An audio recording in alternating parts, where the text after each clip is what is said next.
Hi friends, அனைவருக்கும் வணக்கம். இன்றைக்கி பார்த்தீங்கன்னா வீர அபிமன்யு திருக்கோவிலில் கோவிலுடைய மாந்தோப்பில் துரியோதனன் படகளம் 18ஆம் போரோட கடைசி நாளான தெருக்கூத்து நாடகத்தின் முடிவான துரியோதன படகள நிகழ்ச்சி நடக்குது. அதுக்காக சாமி சிலைங்களெல்லாம் எடுத்துகிட்டு வந்து வச்சுருக்காங்க. இப்போ பார்த்தீங்கன்னா கிருஷ்ணன் சிலை, நகுலன், அர்ஜுனன், அப்புறம் திரௌபதி அம்மன், பீமன், இன்னும் சகாதேவர் போன்ற சிலைகளெல்லாம் எடுத்துகிட்டு வந்து வச்சுருக்காங்க.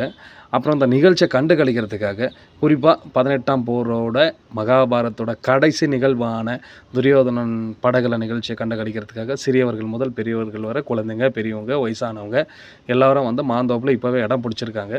வெயில் பட்டையை கிளப்புது, அதவும் பொருட்படுத்தாமல் பொதுமக்கள் எல்லாமே வந்து உட்காந்து இருக்காங்க. அப்புறம் இப்போ நீங்கள் பார்த்துன்னு இருக்கிறது வந்து துரியோதனோட உருவ பொம்மை. இந்த பொம்மை மீது தான் அனைத்து நிகழ்ச்சிகளும் இப்போது இன்னும் சிறிது நேரத்தில் நடக்கும். இந்த துரியோதன உருவ பொம்மை சிறப்பாக வடிவமைச்சிருக்காங்க. அது உங்களோட பார்வைக்கு.